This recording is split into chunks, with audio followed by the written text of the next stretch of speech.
over, shall we? At the at the almost the 6-minute mark. Well, hello everybody, and welcome back to your favorite show on the internet, Raw, Law, Unfiltered, with your favorite host, the DUI Guy Plus. Today, we are going to be catching you all up on the latest with the Karen Read jury trial and Paul O'Keefe's interview, as well as Santa Fe, New Mexico, where Alec Baldwin is going to be on trial starting on technically Monday, but even more technically, the jury trial starts on Wednesday after jury selection on Tuesday. But we do have court every day. We have court Monday, Tuesday, Wednesday, and we'll talk about that in just a moment. So let's talk about Karen Read. First and foremost, I don't know if anybody really saw a hung jury coming. We all knew that the jury was indecisive, at least for the better part of, I don't know, a couple of days. On Friday, last Friday, a week ago, was the first time that the jury indicated that they cannot decide. That was the first time that we were notified by the jury that absolutely, positively, no unanimous decision can be reached by them. That was unbelievable. That was unbelievable. Now, the idea behind them being unable to reach a verdict, which, by the way, we still don't have a complete and clear response. We don't have a complete and clear answer. All we know for a fact is that they could not decide. We don't know if it was 11-1, 10-2, 9-3, 8-4, 7-5, or 6-6.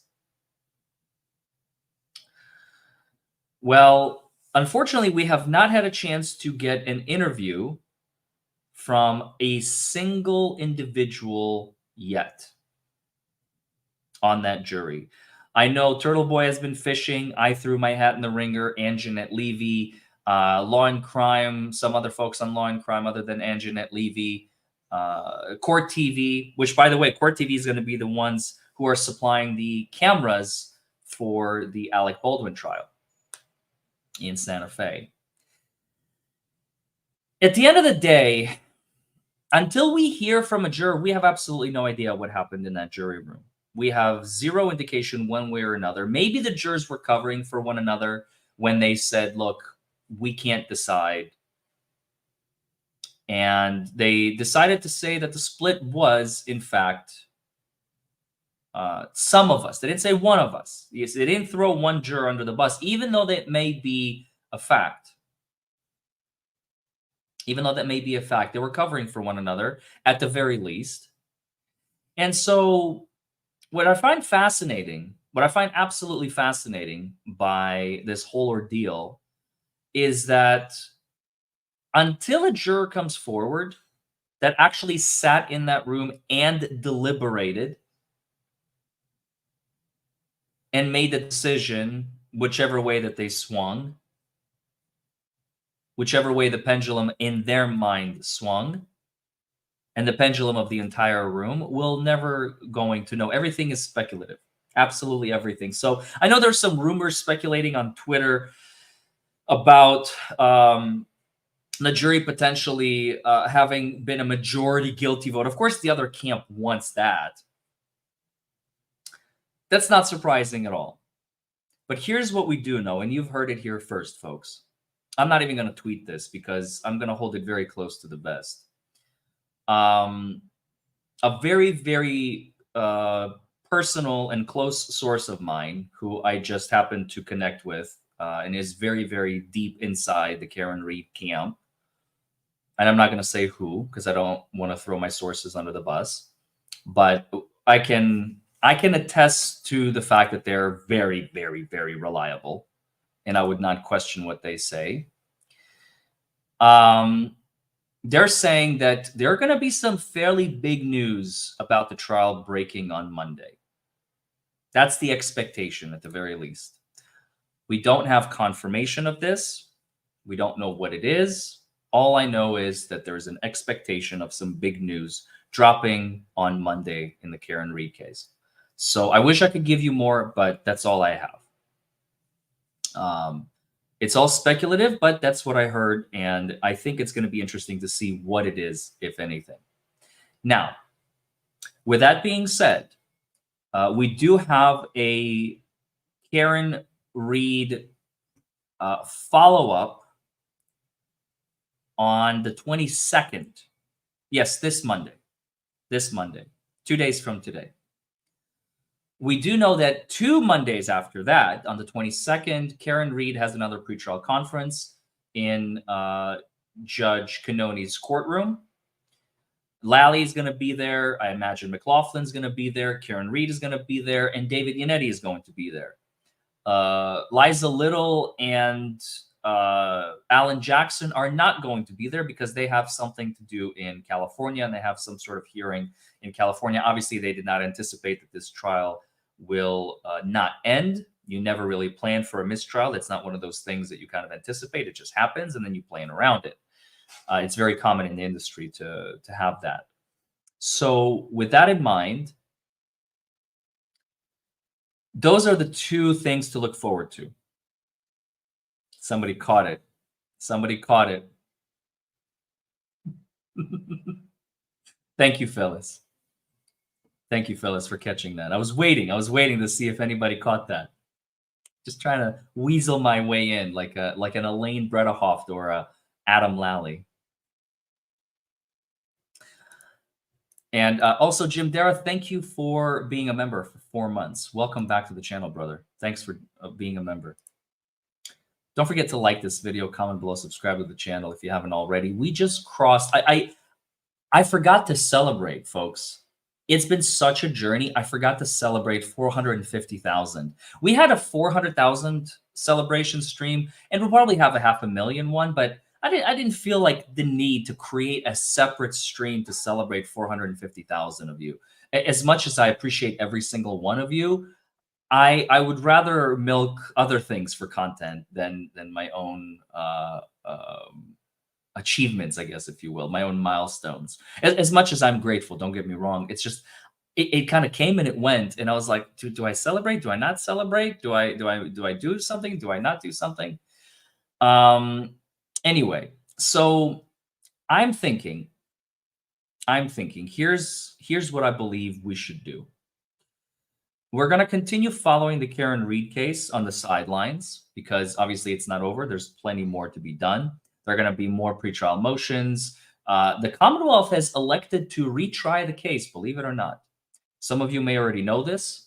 I think most of you do, those who have been following the case very closely. The Commonwealth is moving to retry the case.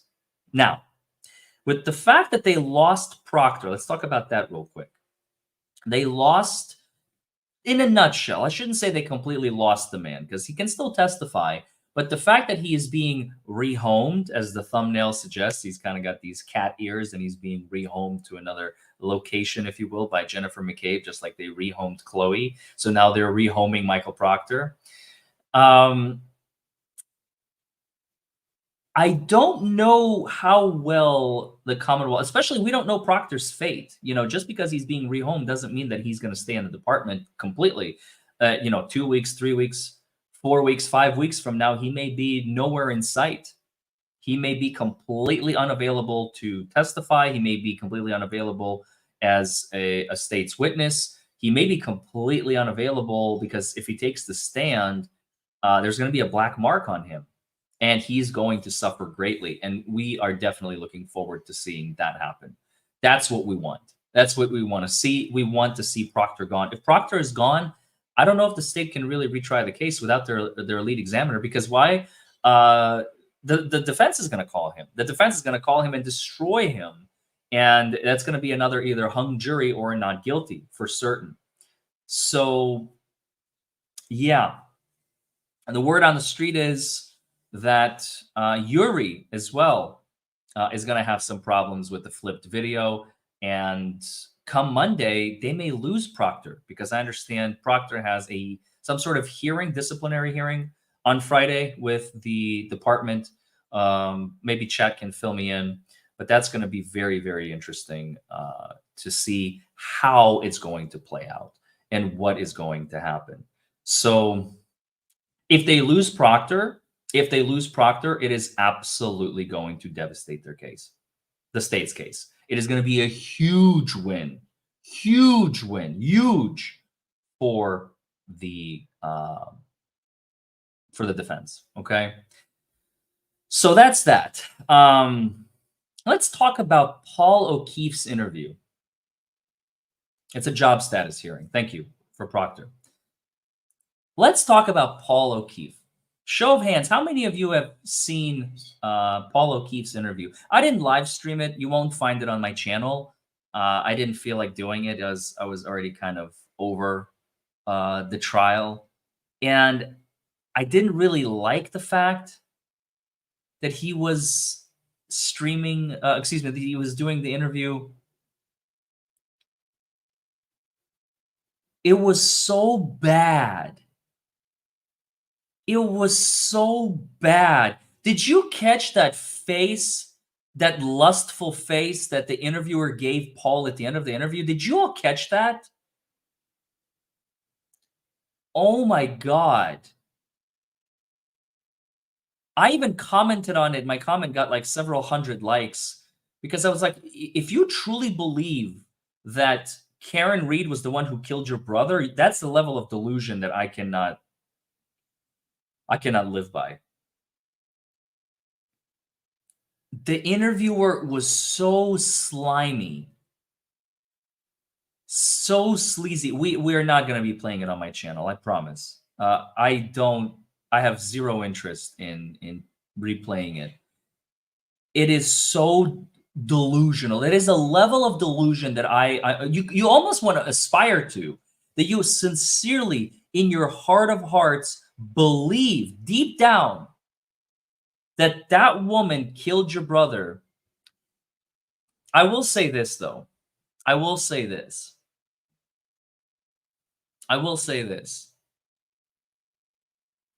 The fact that he mentioned Jennifer McCabe is a family friend of 10 years, like there's no possible universe where they have done this to him, that made me sick to my stomach. Okay? That made me sick to my stomach, realizing that this man, in his heart of hearts, believes that these people would never, ever do anything disgraceful, such as murder, because Jennifer McCabe has been a family friend for so long. She would never betray us. Never in a million years. She's too close to us. I mean, that is a level of manipulation that I just simply, I cannot understand. That is, Jennifer McCabe has her claws sunk so deep into this family. It is like, it's disgusting. It is absolutely disgusting. And unfortunately, that is what is protecting the Alberts and the McCabe's, is the O'Keefe family themselves turning a blind eye, thinking that these are our friends. These are people who will never betray us.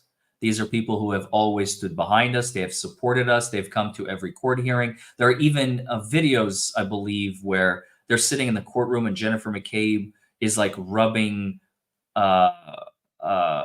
Mrs. O'Keefe's shoulders or something like that. I think it was her. I can't remember. Somebody told me about this, so I never actually seen it myself. But it's just so gross. It is so absolutely gross. I cannot fathom being anywhere near that family for longer than 5 seconds. I think you just immediately you have to sell your soul and deposit it in the devil's mailbox, legitimately. those people are very, very bad people. And they appear nice, they seem nice on the surface, but the minute they open their mouths, you realize, wow, I need to get out of here.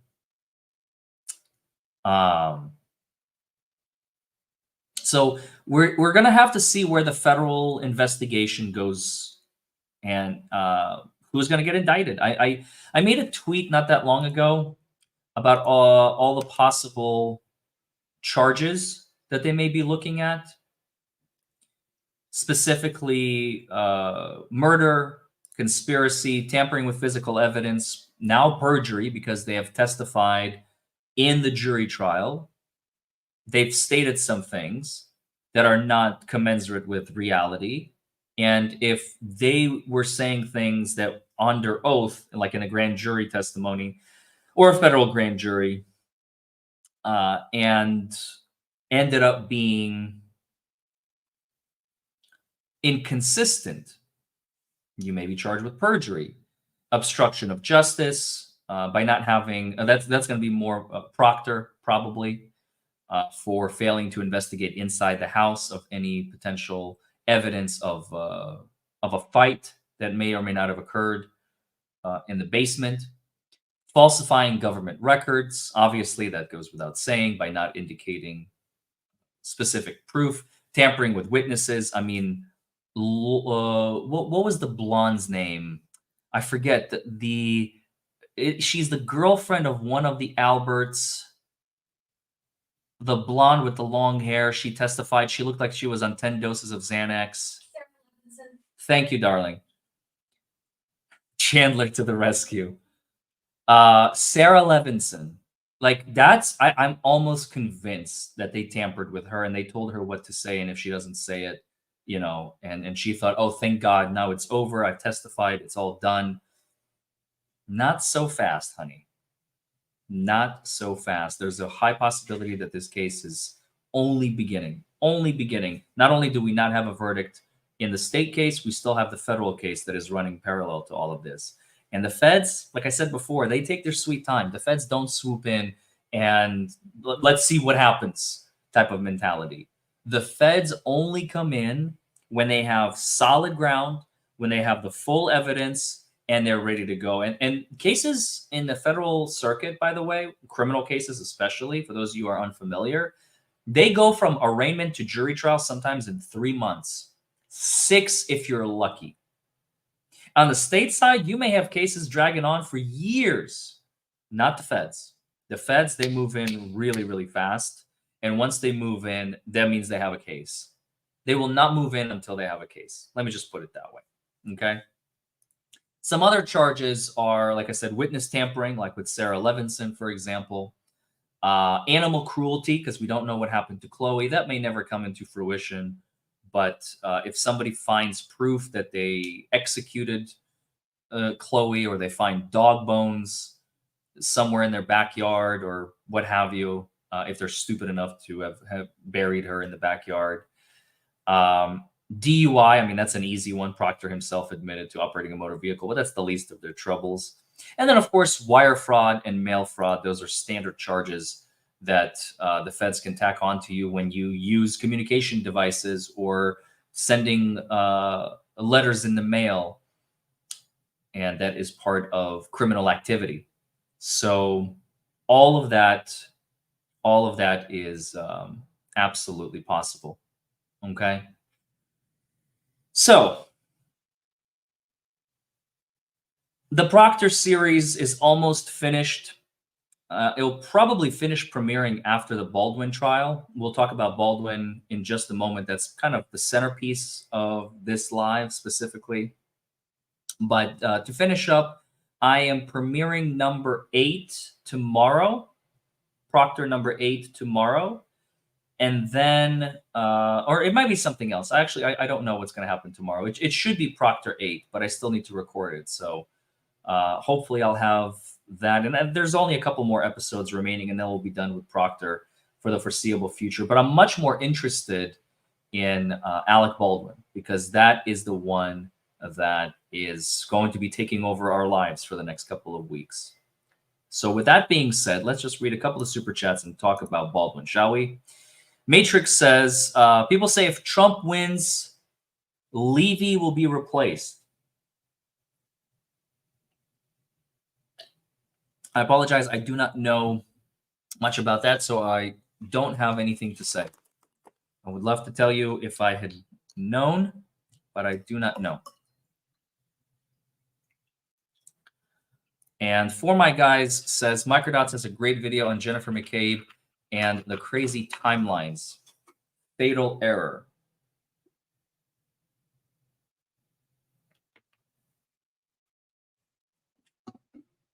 Okay, I'll check it out. Thank you very much for that. Also, before I forget, Aiden Carney, also known as Turtle Boy, the news of broke.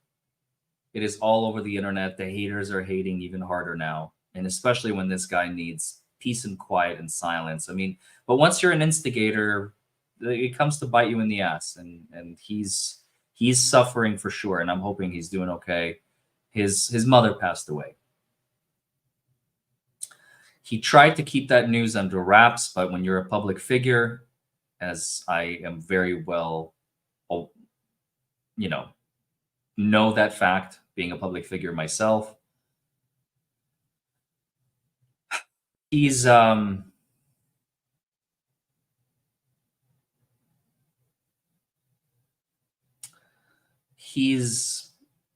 through it, folks. So let's take a moment of silence for Aiden and his mom.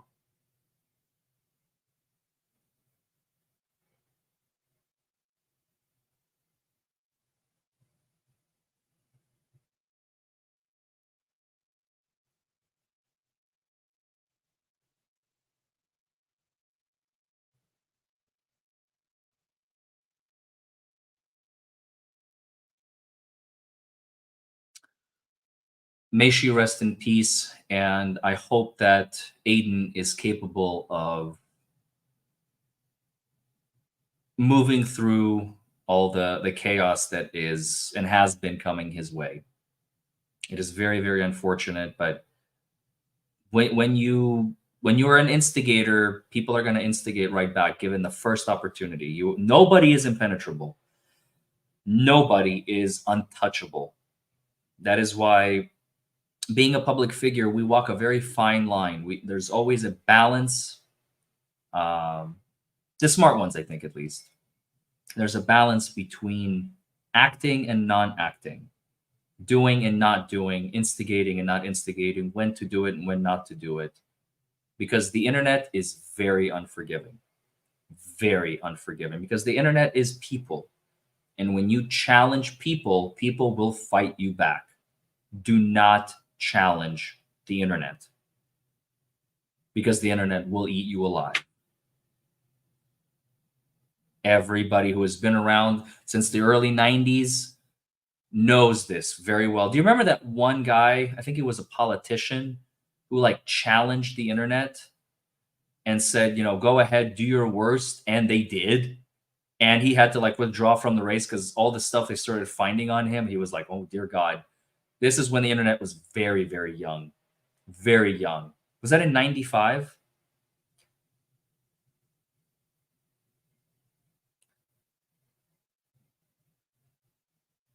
It may have been 95. I remember something around that time because I was young. I didn't catch it like right when it was happening. I was 7 in 95. So no, I wasn't. I got introduced to the internet when I was 8, I think. So I caught wind of it in either 96 or 97.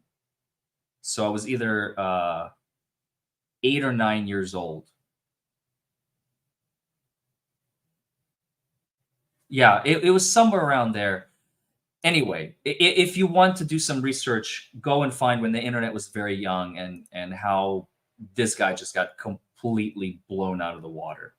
Completely. I mean, it was almost hilarious because he didn't understand. He didn't know how powerful the internet is. People are the internet.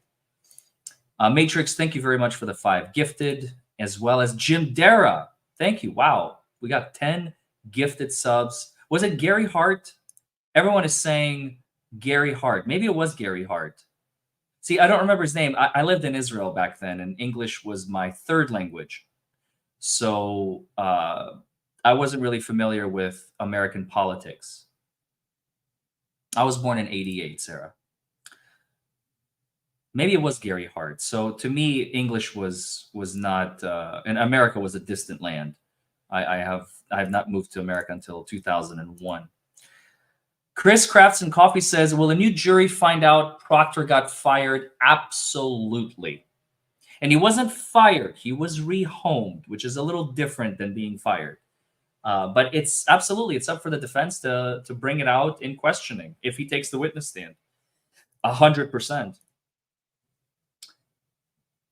K-Matt Red Queen says, what would be the chances if they did retry the case to make them use video of the original testimony and not let anyone come back to the stand so no chance could change their testimony? What are your thoughts on this? If they did retry the case, what do you mean use the original video of the original testimony? Oh, no. Every single person will have to come back to the witness stand. That you cannot just hit play and watch testimony all over again. They have to take the witness stand live, and all of their testimony can now be used for impeachment purposes. So the chances of that happening is absolute fat zero. That's not how trials go, Red Queen. K-Matt Red Queen. Okay. So the way it works is every single person will have to take the witness stand physically, testify, give their testimony, and then they would have to get impeached if there's something from. Excuse me. Thank you. And thank you, Chad. Every single person will have to take that witness stand, testify, and if there's anything from this past trial that happened in April, May, June that is inconsistent with their testimony in the subsequent trial, that can be used for impeachment purposes. In the previous trial, you said, ta-ta-ta. No, I didn't. Yes, you did. No, I didn't. Would it refresh your recollection if I showed you? You said this. Yeah, but the question was different. You know, it's going to be the same game. They're going to start playing the exact same game, unfortunately. But that's what's going to happen. Kelly Strong says, in 2011, a CEO named Aaron Barr challenged Anonymous. Oh, boy. Oh, boy. I'd love to do some digging on that. That looks very interesting. I'd love to have seen it. Hi, Susan B. Thank you so much for the congratulations. So, yeah.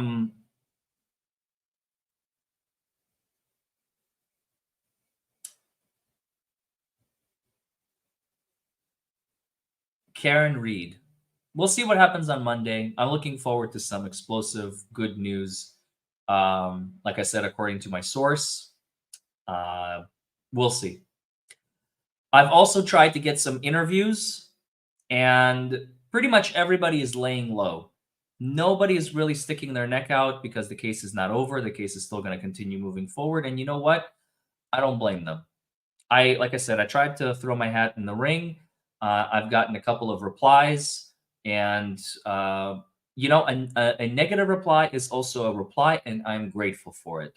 So until this case reaches a complete and bitter end, like the Commonwealth says, we're not retrying, it's over, or something along those lines, maybe then I'll be able to get an interview or two.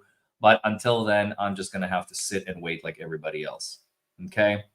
So that's unfortunately not going to be happening anytime soon. Next,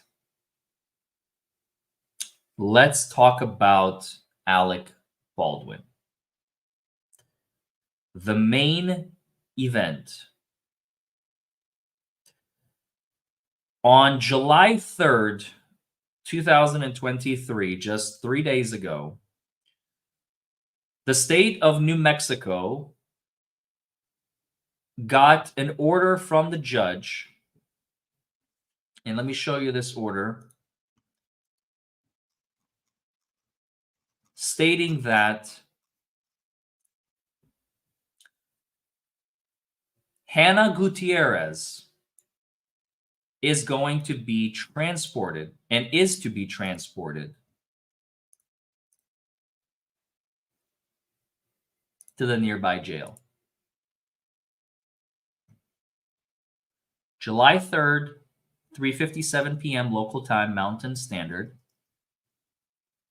It is ordered that Santa Fe County Sheriff's Office transport Hannah Gutierrez from the Santa Fe Adult Correctional Facility to the First Judicial District at 225 Montezuma Avenue. That's where we're going to be starting on Monday.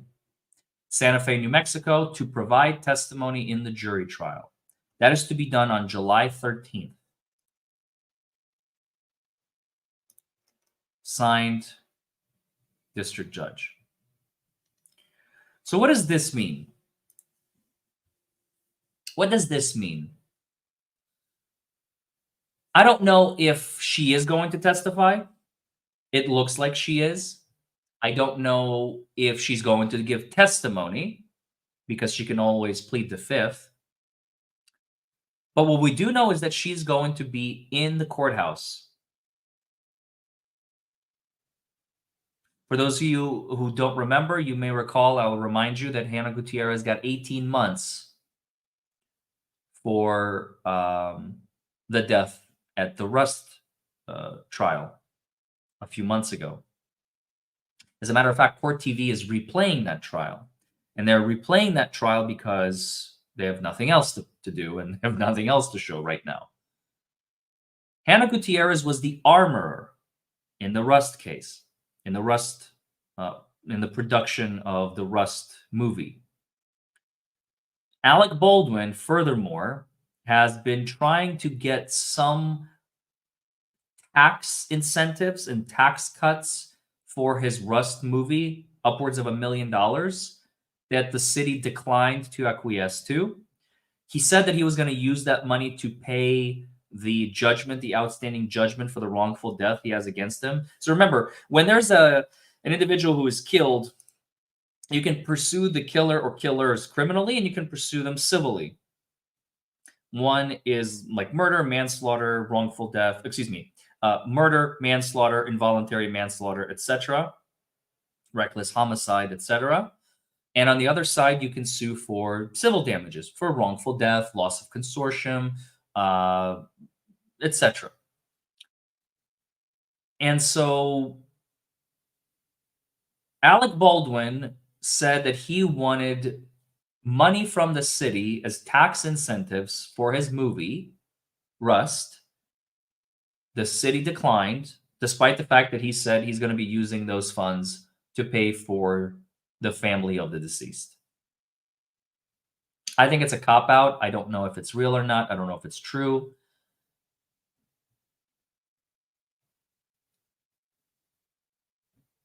But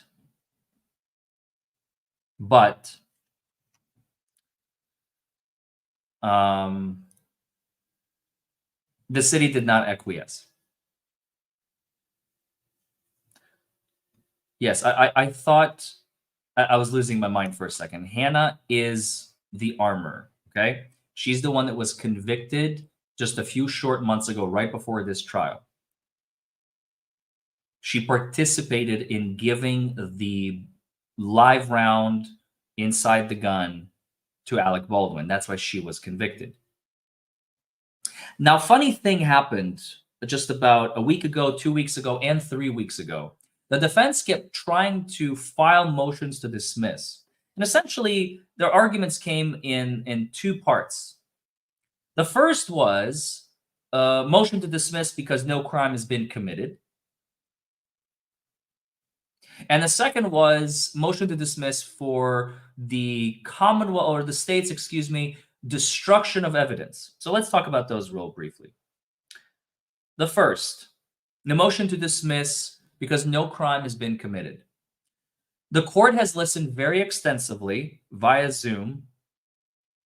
It's all on YouTube, by the way, in the Santa Fe Courtroom's website. You can watch them. I did not stream them because we were doing Karen Reed.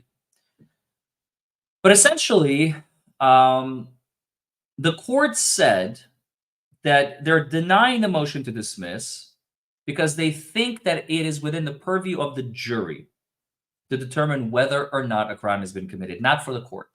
So the state is saying the state is the one making the charges, and the defense is saying, well, no crime has been committed, so court, go ahead and dismiss the charges.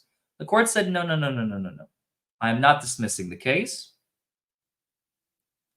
I'm going to allow it to move forward, and I'm going to let a jury decide. Okay, that's number one.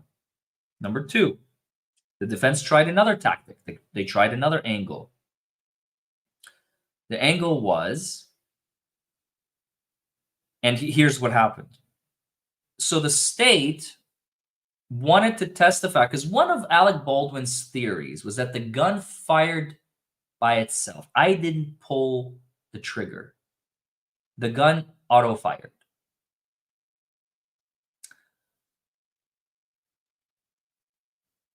So the state tried to test this theory. They took a giant mallet and they started pounding this gun as it's loaded to see if it will fire. This is, I anticipate, will come out at trial.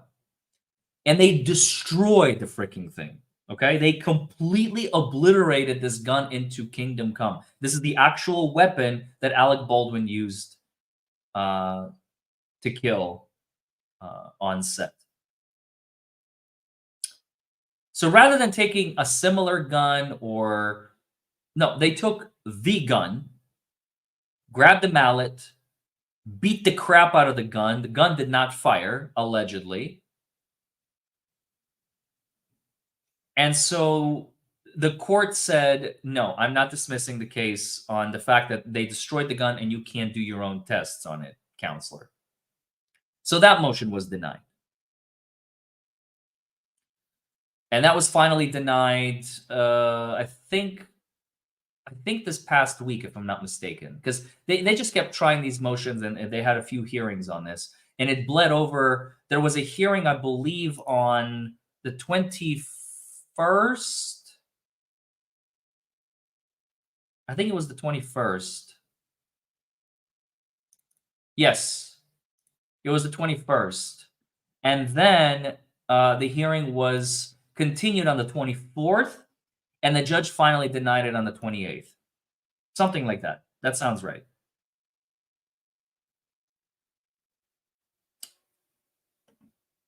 So the defense tried every angle. They tried to get it dismissed for destruction of evidence. They tried to get it dismissed for no crime has been committed. Everything is failing. They can absolutely not get the case dismissed. It is going to trial, folks. End of story. So with that in mind, Chandler and I are packing our things and we're flying to New Mexico for 2 weeks. We're going to be in Santa Fe, a stone's throw from the courthouse. And I am very excited to announce, I don't know if I've announced it before, I will finally announce it right here, right now. We have a seat in the courtroom. Also, this is something I definitely didn't announce because I found out yesterday. James from court is officially going to be there with us. James from court texted me and let me know that he also has a seat in the house.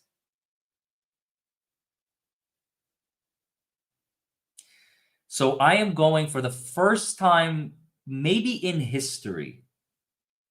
Is it in history? Yes. Yes, it is. For the first time in history, not only on this channel, but in my career and in my life, I am going to be reporting pretty much every single day of a jury trial. From pretrial motions all the way to up to closing arguments. Maybe we'll stay for the verdict. Probably not. There's no reason to just sit around and wait. But there's my girlfriend, Remy Legal. Chandler is in the house. Hi, Chandler. She's so excited to be there, and I am very, very excited to have her with me. We're going to coordinate this. The way it's going to play out, let me just tell you folks right now, there is going to be a stream every single day. We're going to start, I imagine, at 11 a.m. Eastern, either 8:30, so it'll be 10:30 Eastern or 11 a.m. Eastern, because everything is in Mountain Time. So take Eastern, subtract 2 hours. 8:30 a.m. Monday morning, Chandler is going to be in the courtroom, and I'm going to be live streaming it from the hotel room. We are going to do a morning stream in the morning. Then after the lunch break, we're going to do a second stream in the afternoon. And then there's going to be a third stream. I don't know if it's going to be pre-recorded. Unlikely. I doubt that my editor is going to be that quick. So it's probably going to have to be live. But at 6 p.m. Mountain, 8 p.m. Eastern every day, I'm kind of shifting it from the 6 p.m. block to the 8 p.m. block, because I won't be able to get it done by 4 p.m. Mountain, 6 p.m. Eastern. So everything is going to shift basically a couple of hours. Just keep that in mind. So every time you hear 8:30, it's going to be 10:30. Every time you hear 1 o'clock, let's say we come back from lunch break, or 2 o'clock, that's going to be 4 o'clock or 3 o'clock. And 6 p.m. is the new 8 p.m. for the next 2 weeks. So 8:30, 1, and 6 Mountain, we're going to have a brand new video. The first two are going to be with the trial, and the last one is going to be basically my impressions of the jury that day, except for the first day, which is pretrial motions. So Monday, Chandler is going to be in the courtroom. I'm going to be live streaming it from the hotel room, and there's going to be an afternoon stream as well. We'll get Chandler's impressions, since she's going to be the one sitting in the media room, or the media box, excuse me. I don't know if James is going to be there yet. I think he's flying in on Monday. I don't know for certain, but what I do know is that he's going to be there for Tuesday. Tuesday is the official first day of jury selection. Jury selection is expected to last 1 day.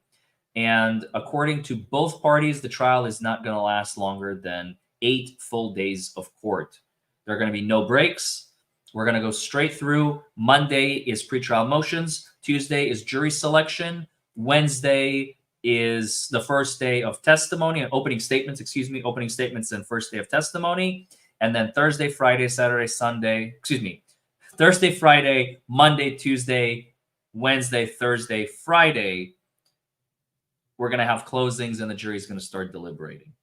So the trial is not going to go past the 19th. Okay. So that's going to be very exciting. Very, very exciting.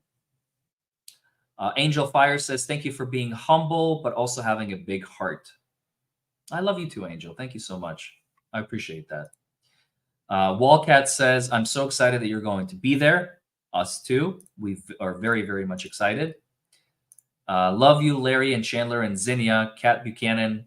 Oh, of course. Our cat is having a cat sitter, so don't worry. Zinnia is going to be taken care of. RJ Medic says, finally, I can see hashtag justice for Zinnia. Or justice for Kitty. Somebody started a hashtag justice for Kitty. By the way, she's been losing weight, folks. I'll talk about that in just a second. RJ Medic says, finally, I can see everything, only an hour behind. Watching from Los Angeles. Well, RJ Medic, that's fantastic. That is fantastic. So I'm glad that we're going to be on your schedule finally.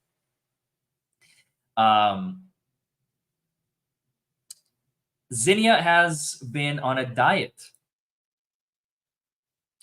We stopped feeding her crappy cat junk food, and we put her on some yummy low-calorie foods, like it was like a dietary cat food that I found on Amazon, and these cans they even have vegetables in them.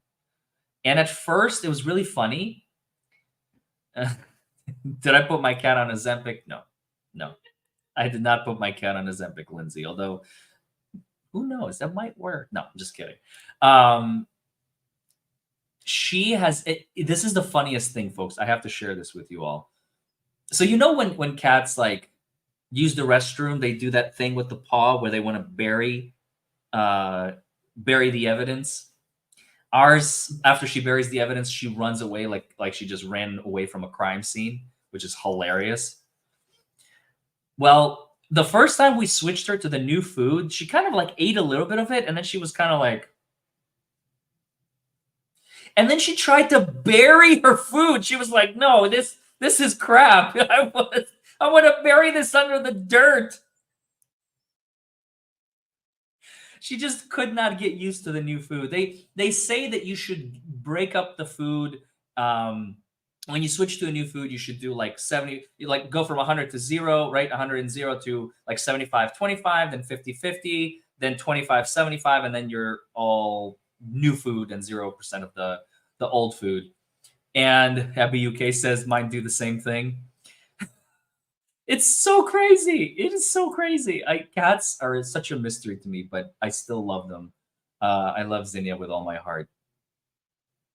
Uh, I don't think they do that to save it, Alex. Not in this case, because the old food she loved, and she would like.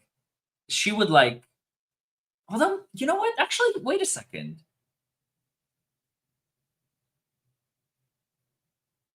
Maybe. I didn't think of that. Hey, Chandler, we're gonna have to look this up. Maybe they bury their food to save it for later. That is possible. Although I wouldn't be surprised, if she treated it like it's disgusting and it's poop, so she wants to bury it, or maybe she wants to save it. Now we're gonna have to test it out. Yeah, and there's nothing to bury it with. It's an instinctive behavior. But anyway. Oh, ask Zinnia. Zinnia is with Chandler right now, so we're gonna ask Zinnia. We'll let you know what she says, and we'll give you the guys the scoop. Lady Tammy says, finally, a West Coast trial. No more 6 a.m. starts. Yeah, now it's going to be starting at 7:30, even 8 a.m. your time. That is fantastic. I'm very glad to hear that. More people from the West Coast are finally going to be benefiting from this time zone change. And yeah, James from Courtney R, is going to be once again reunited. He's going to get a chance to meet Chandler finally. We had a good time at the Johnny Depp trial. That's where we met James back in May of 2022. James also joined me at the Alec murder case in South Carolina in 2023, in February and March. And here we are once again reunited in July of 2024. And this time, Santa Fe, New Mexico, baby, of all places. So we are very, very excited to be reunited with James. I am very excited to be reunited with James. And Chandler, I imagine, is excited to meet him, right, baby? She said, absolutely can't wait. So, yeah. Thoughts on the Baldwin case, by the way, before I forget. I've said it before, and I'll say it again.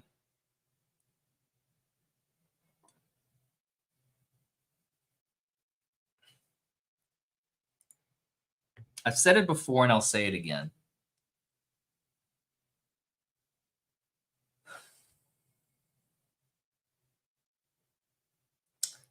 If you look at the situation with Alec Baldwin from a pure gun safety perspective, okay? You treat every single weapon, such as a gun, number one, as if it's loaded. Number two, you do not put your finger on the trigger unless you intend to fire and kill. The question really is, does the calculus change if it's a movie set, if it's a prop? My personal argument is it does not. Here's why. Wasn't it Bruce Lee's brother who also got killed on a movie set by a gun? By the way, his son. Yes. He was accidentally shot dead when filming the movie adaptation of The Crow, a popular comic book in 1993. Okay? So this has happened before. This is not new. In order for movies to give you the impression of reality, movies will often use props that are not props at all, that are real weapons. Because if you hold a plastic gun and you got the camera pointing right at it, and the viewer sees a plastic gun on screen, they'll go, "Oh, come on, this movie is no fun. This is plastic. It's clearly not real." Think of the movie John Wick, starring Keanu Reeves. The four movies, the four John Wick movies. Think about them. Think of how much training Keanu has gone through in order to make the movie as realistic as possible when he was firing his weapons. Now, blanks or no blanks, I don't know if real bullets were used. What I do know is real guns were used. Especially that one moment when he checks the chamber to see if there's one in the chamber using one hand. Do you guys remember that moment? I mean, come on, that is pretty darn epic. I think it was in the second movie, if I'm not mistaken. Maybe no, not the third. I think it was in the second. I think it was in the second movie. If y'all remember, I mean, that is just spectacular. And you can't do that with a plastic gun. It has to be a real one. And so Alec Baldwin, number one, he cut corners by going to New Mexico and shooting the movie on the cheap, trying to get tax incentives, which have just failed, like we discussed a moment ago. Number two, he was probably cutting corners elsewhere by trying to shoot the movie in a hurry. Maybe he didn't check his equipment properly. And apparently he was using live rounds. You know, people are saying like, somebody planted a live round in his gun. I don't buy that for a second. I do not buy that for a second. I believe that he was using live rounds when he was practicing because he wanted the boom of the gun as it goes off, and he wanted the camera to capture not just the firing of the gun, but also the sound that comes along with it. That is for effect for the viewer watching the movie. And so they probably alternated between real bullets and blanks or something along those lines.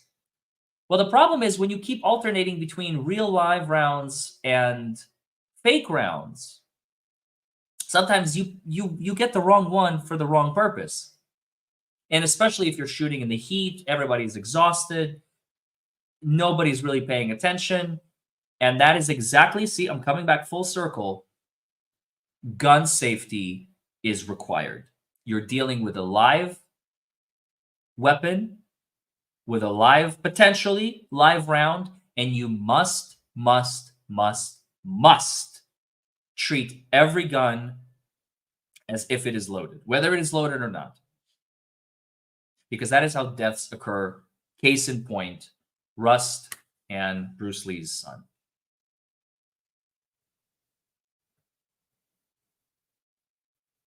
That's my argument. Love him or hate him, like him or dislike him. If you enjoy his movies or you hate his movies, if you love his acting or you hate his acting, in my mind, all of that is irrelevant. The only thing that matters is he violated rule number 1 of gun safety and rule number 2 of gun safety. Do not point a potentially loaded weapon, even if you're 100% certain it's unloaded, unless you intend to shoot to kill. I've been to the gun range. I know what the rules are. You never point a gun, ever. Even if you know you literally have the magazine in your hand. Why? Because there could always be one in the chamber.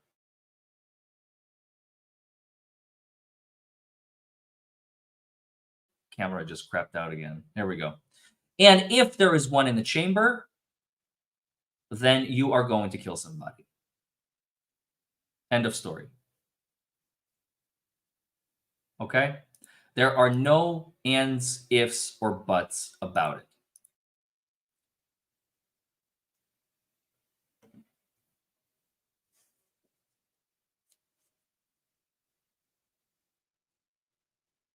So we'll see. I can't wait to listen to the testimony of the witnesses. I can't wait to hear what sort of evidence the state is going to bring forward. I can't wait to see what sort of exhibits the state is going to bring forward.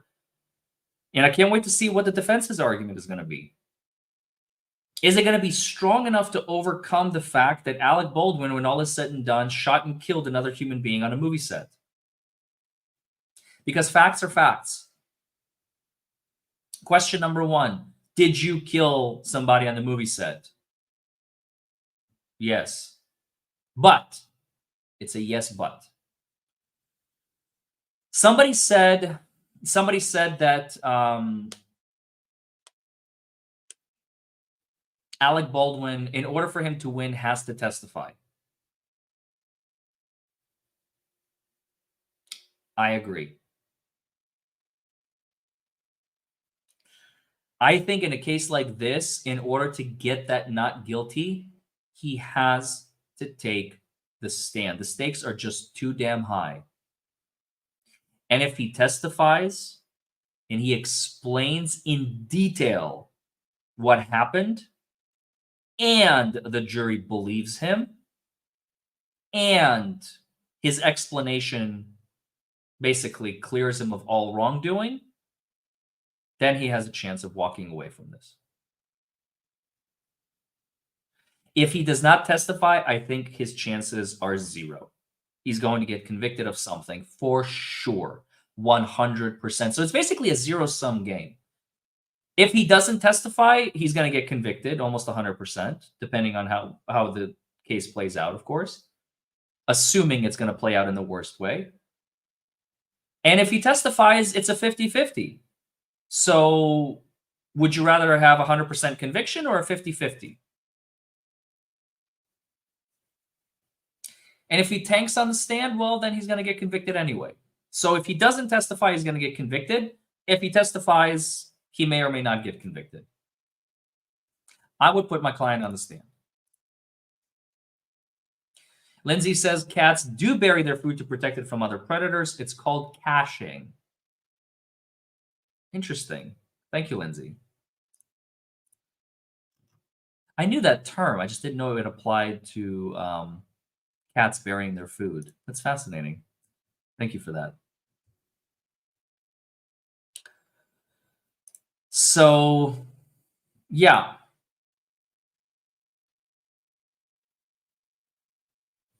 ¿Cómo se dice gan en español? El gano. No, el gano means he won. G-A-N-O. Why do I know that? Yo hablo un poquito español.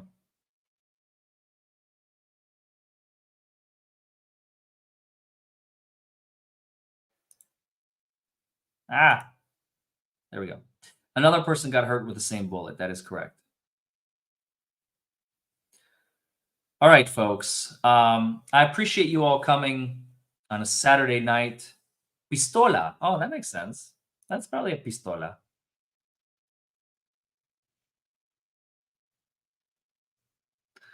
Oh, yeah, that's right. Ben Chu did an interview on Alec Baldwin. I wanted to thank you all for coming. I wanted to thank you all for participating. Matrix says wait. I'm not sure what's happening here, but maybe she's typing something up. Oh, you're the best, Matrix. You're the best. Thank you, Alex. Arma de fuego. That's right, firearm. Arma de fuego. Thank you so much, Matrix. Shout out if you got a gifted membership from either Matrix or anybody else who donated tonight. And tomorrow, there's going to be a new episode at 6 p.m. And then after that, we're on New Mexico time. So be on the lookout. I love every single one of you. And I will see you all in the next video. Bye, everybody.